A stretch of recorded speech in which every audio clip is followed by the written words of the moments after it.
This is a good question. अगर मुझे CDAC फिर से पूरी तरह करना होता तो स्टार्टिंग से, तो सबसे पहले I would have made sure कि मैं प्री कैट ज़रूर करता।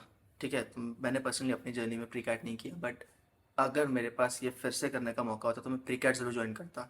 चाहे फिर वो सनबीम का हो, एक्ट्स पुणे का हो, ICSD का हो, doesn't really matter unless until जो टॉप 5 हम लोग लिस्ट एक मेंटेन करते हैं आई कैंट इसकी सीडैक सेंटर्स की, आप गूगल कर लीजिए वेस्ट रीजन के जो भी है उसमें से मैं वो एक ज़रूर ज्वाइन करता।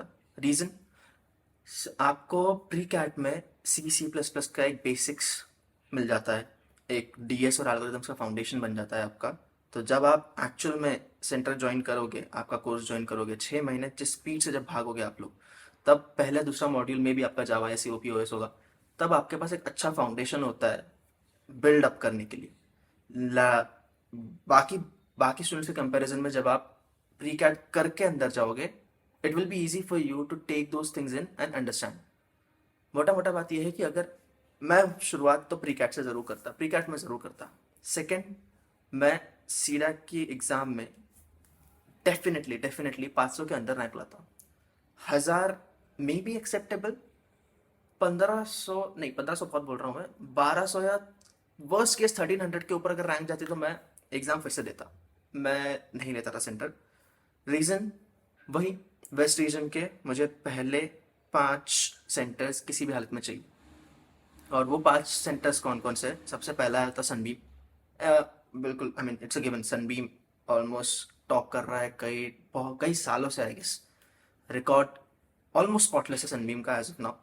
बट चीज़ें अगर आप जाके देखोगे एक्ट्स पुणे में, ISESD में, वीटा मुंबई में भी, या फिर कराड़ में, तो things are pretty much same. मतलब आपके टीचर्स, आपके एजुकेटर्स जो रहेंगे, आपको जो पढ़ाएंगे, वो भी बंदे सेम ही है। आपको क्वालिटी ऑफ एजुकेशन इन पहले 4-5 इंस्टीट्यूट्स में सेम ही मिलेगा। तो doesn't really matter unless until आप सनबीम में हो, तो you have an edge, because Sunbeam का थोड़ा लेवल अलग होता है।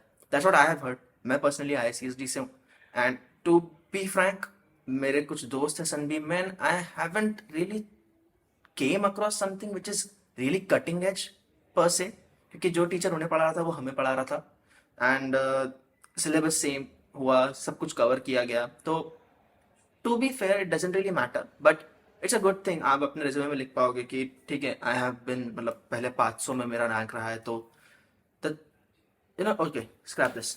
द थिंग इज कि आप जब पहले 500 में रैंक लाते हो और आप सनबीम में बैठते हो, तो you are sitting with the minds in all over India जो 500 के अंदर रैंक लाए। तो the conversation you have with those guys is different as compared to the conversations you have with the guys from, not name calling, but दूसरे centres, okay, other than पहले 500। ठीक है, तो एक आपका जो एनवायरनमेंट रहेगा वो चेंज हो जाएगा अगर आपका रैंक 500 के अंदर आता है और आप टॉप इंस्टीट्यूट्स लेते हो, ऑफकोर्स। थर्ड थिंग इज कि मैं एंड मॉड्यूल्स के मार्क्स को इतना ज़्यादा वेटेज नहीं देता जितना मैंने दिया है अपने सीडैक जर्नी में। रीज़न भी, एंड मॉड्यूल्स एक पर्टिकुलर जो आपको कोर्स पढ़ाया गया है उस टीचर के द्वारा, उस पे बेस्ड है। उसका एक्चुअल आपके नॉलेज से, कंसेप्चुअल पार्ट से इतना लेना देना नहीं रहेगा। लेट्स जस्ट से कि आपको एक मॉडल पढ़ाया गया SDM, and for some reason आपके कुछ पार्ट SDM के आगे खसकाए गए क्योंकि टाइम क्रंच था। तो जो आपके प्रोफेसर ने, आपके एजुकेटर ने आपको जितना पढ़ाया है उसके बेस पे आपका एग्ज़ाम होगा। तो अगर आप सोच के देखो, let's just say and I am just saying this, कि आपको for some reason testing and git cover नहीं कर पाए, जेंकिंस कवर नहीं कर पाए, CI/CD पाइपलाइन कवर नहीं कर पाया आपका एजुकेटर, एंड वो बाद में कवर होगा। तो जब आपका एंड मॉड्यूल हो रहा है तो उसमें ये पार्ट नहीं है, आप बस एक डॉकर का एग्जामिनेशन, एक डॉकर कंटेनर बना के वो एग्जाम दे के वापस आ रहे हो। तो इट वुडंट रियली मैटर, क्योंकि at the end of the day आपको कंसेप्ट समझना चाहिए।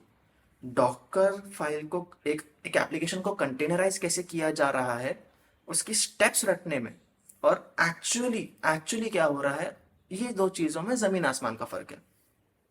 Same goes for every every single module, okay. Doesn't mean कि आप जावा के, कोर जावा के जैसे एक्सपर्ट हो, आप बिल्कुल रट के बैठे हो, आपको सारा API पता है, आप कोई भी एक स्ट्रिंग, मे बी स्ट्रिंग खोल लो या फिर कोई भी एरे ले लो या कुछ ले लो। एग्जाम का पैटर्न मोर और लेस सेम ही चल रहा है for the past few years, तो यू विल नो एग्जैक्टली आपको एग्जाम में क्या आएगा। तो रट के जाना एंड एग्जाम में पास होना एंड 40 में से 40 लाना, या फिर जितने भी मार्क्स का आपके सेंटर में एग्जाम होता है, that is easy. The bigger issue here is कि आपको कंसेप्ट समझना चाहिए कि बॉस मैं सीरियलाइजेशन कर रहा हूँ तो मैं क्यों कर रहा हूँ, या फिर मैं स्प्रिंग सिक्योरिटी यूज कर रहा हूँ तो एक्चुअली चीजें काम कैसे कर रही है, मैं डाउ लेयर क्यों बना रहा हूँ। Okay, and the third thing would be, जो भी थर्ड फोर्थ इस लाइन लिस्ट में चल रही है, ओके मैं काउंट भूल चुका हूँ। नेक्स्ट, हाँ इस लाइन में नेक्स्ट वुड बी कि मैं मेक श्योर करता कि मेरा सीसीए का result at the worst 60 above, at the worst 60 above रहे। बेस्ट केस में मैं इसे 70-80 जितना ऊपर ले जा सकता ले जाता, जो आपको एक वीक या फिर 10 days का पीरियड मिलता है आपके कोर्स, आपके क्लासेस खत्म होने के बाद आपके सीसीई के बीच में। तो उस क्रंच में मैं सब कुछ भूल के मेक श्योर करता कि मैं पढ़ाई करूँ और सीसीई क्रैक करूँ, क्योंकि एट द एंड आप सिलेक्ट क्यों आ रहे हो, पैसा चाहिए राइट, आपको एक अच्छी प्लेसमेंट चाहिए। एंड प्लेसमेंट का पहला शॉर्टलिस्टिंग का क्राइटेरिया, ये भले कंपनीज ना कहे, ये भले आपके सेंटर ना कहे, मैं पर्सनली सीडैक करके बैठा हूँ, I can tell you people who have got 80% and above get more shortlistings than people who have got 70% and above get more shortlistings get than people who have got 60% and above get more shortlistings than people who have got 50% and above, and so on and so forth। 50 के नीचे तो I am really afraid, may be कुछ companies होती है जो open for all आती है, जैसे हमारे वक्त एक पर्टिकुलर कंपनी आई थी, उन्होंने ऑलमोस्ट 12 लाख का पैकेज ऑफर किया था, एंड आई गेस 12 या 14 लाख ऑफर किया था, एंड दे वर ओपन, ठीक है आप हमारा पेपर दे दो ना जाओ, but think about it for a minute, ठीक है अगर आप ये थिंकिंग लेके चल रहे हो कि मैं मे बी ऐसी कंपनीज आएंगी एंड मैं उसके लिए अप्लाई करूंगा, बॉस आपका कंपटीशन ऑलमोस्ट 4,000 बच्चों से रहेगा। वहां पे आप सिर्फ एक इस बात को लेके नहीं चल सकते कि ठीक है मतलब कंपनी आ जाएंगी एंड मे बी मैं तब पढ़ लूंगा एंड तब कर लूंगा, नहीं।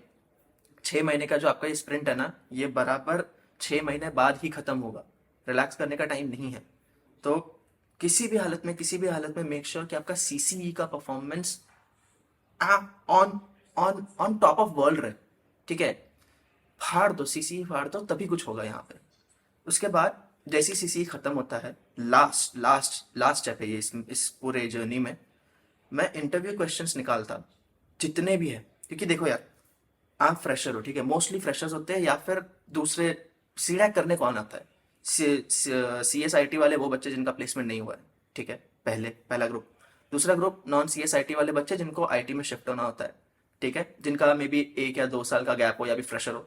और तीसरा ग्रुप होता है जो बहुत लंबी गैप के बाद मे बी दूसरी एग्जाम्स प्रिपेयर कर चुके हैं, दूसरी एग्जाम्स के लिए ट्राई किया बट नहीं हो पाया, and now they are trying to move into IT, और एक अच्छा खासा गैप है 4-5 साल का, ठीक है, वो एक लौट आता है। तो मैं सबसे पहले शुरू करता हूँ सी एस आई टी के उन बच्चों से जो मे बी फ्रेशर है या फिर 1-2 साल का गैप है, एंड वो अभी यहाँ पे सीडैक करने आए हैं। ये ना, ये जो बच्चे होते हैं ये क्रीम लेयर होते हैं सीडैक के। आपको मे भी बुरा लगेगा, आपको लगेगा पार्शियलिटी हो रही है, बट सोच के देखो एक कंपनी के पर्सपेक्टिव से, कई कंपनीज आती है जिनका क्राइटेरिया ही होता है उन्हें सी एस आई टी वाले बच्चे चाहिए, उन्हें 70% थ्रू आउट रिजल्ट चाहिए, ठीक है, एंड वो 15 लाख 16 लाख तक ऑफर कर जाती है, ठीक है। उसके बाद जो आपका सेकेंड लेयर आता है non C S I T वाले बंदे, जो कि फ्रेशर्स है या फिर 1-2 साल का गैप है, उनके लिए भी ओपन ऑफर्स आते हैं, बट मे बी 1-2 लाख कम होगा। एंड माइंड यू 10-12-14 लाख भी कोई बहुत छोटी सैलरी नहीं है अगर आप डायरेक्टली ग्रेजुएशन से बाहर निकल रहे हो और आपको ऑफर मिल रहा है। तो मैं तो कहूँगा 6-7-8 लाख भी कम नहीं होता शुरुआत के लिए, ठीक है, क्योंकि आप एक नॉन आईटी बैकग्राउंड से आईटी बैकग्राउंड में ट्रांजिशन कर रहे हो। तो कीप दैट इन माइंड, आपकी एक्सपेक्टेशंस वहां सेट करो। शुरुआत में ये मत सोच के आ जाओ कोई वीडियो देख के कि भाई 28 लाख 20 लाख 18 लाख 15 लाख मिल रहा है, नहीं नहीं नहीं नहीं, ये क्रीम ऑफ द क्रीम को मिलेगा, ओके, ये टॉप एंड है। ये कंपैरिजन कैसे करूं मैं, आई एम अहमदाबाद या आई एम बैंगलोर का वो 54 लाख वाला पैकेज है जो एक बंदे या 2 बंदों को लगता है, ठीक है, बाकी सारा बैच एवरेज 20-30 में होता है। तो आप पैरिटी देख लो वहां पे, यहाँ पे भी वही पैरिटी है।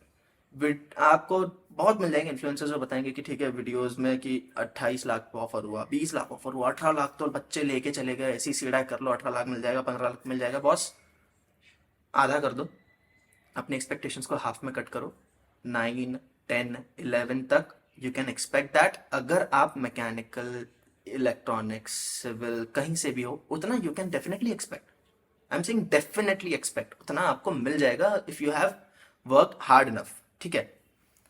वर्स्ट केस में, and I am saying worst case में, I have seen this personally मेरे सीनियर बैचेस में 1.5-2 लाख के भी पैकेजेस ऑफर हुए हैं, क्योंकि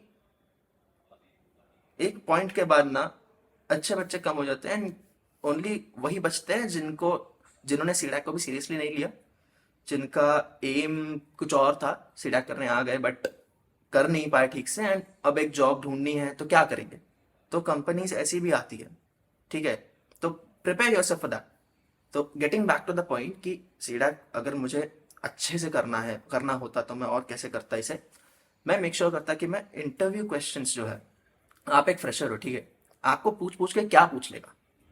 आपने जो पढ़ा है उनके पास, टू बी वेरी ऑनेस्ट, उन्हें पता होता है कि आपने क्या पढ़ के आया है, बट एक कंपनी, एज अ कंपनी, अगर मैं एंगुलर पे काम कर रहा हूँ, एंगुलर पे प्रोजेक्ट कर रहा हूँ, एंड मुझे सामने से एक बच्चा मिल रहा है जो कि मर्ज स्टैक से सीख के आया, लेट्स जस्ट से कोर्स का एक पार्ट है आपके बड़े मर्ज स्टैक सीडैक, जब आप पीजी टैक करते हो, तो मेरे लिए उसका वैल्यू इतना नहीं है। मेरे लिए मर्न पर से का वैल्यू एंगुलर वाले बंदे के कंपैरिजन में कम ही रहेगा, ऑफ कोर्स, ठीक है। बट मैं आया हूँ कंपनी, अब मैं सीधा पहुंचा हूँ, मुझे प्लेसमेंट, मुझे हायर करना है, मैं उसे क्या पूछूंगा।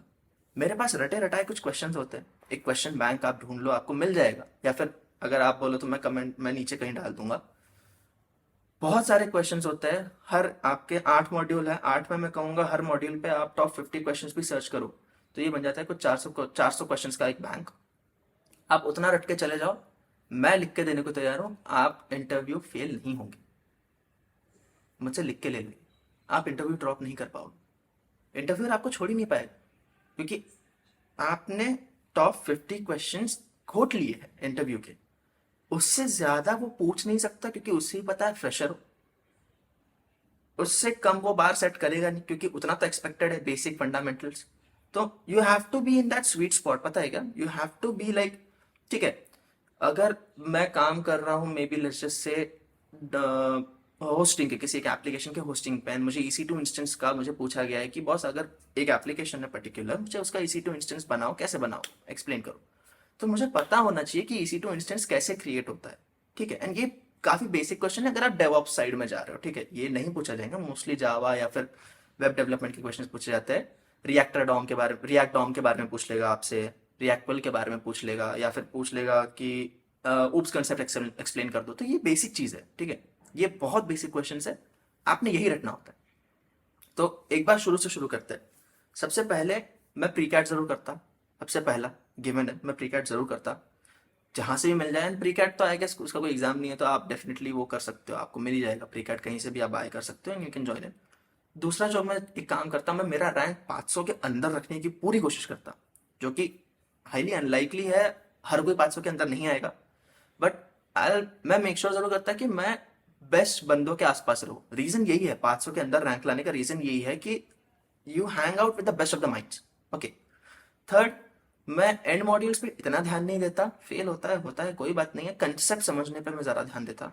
चौथा, मैं CCE पूरा टॉप ऑफ द वर्ल्ड करके आता, CCE किसी भी हालत में। 60 ठीक है, 60 इज अ बॉल पार्क, आप उसके ऊपर रखो, 70 सेट करो, सेट 70 तो आप 60-65 के ऊपर लाओ, okay. And last, interview questions में रट लेता, मैं खोद डालता जितने भी इंटरव्यू क्वेश्चंस हैं। तो ये है रेसिपी एक बेटर एंड अवेयर्ड सीडैक एस्पिरेंट की, या फिर एक सीडैक स्टूडेंट की, एक अच्छा पैकेज लेकर जाने वाले स्टूडेंट को, जो स्टैंड आउट करता है, जो बंदा सीडैक में भी स्टैंड आउट करता है, वो ये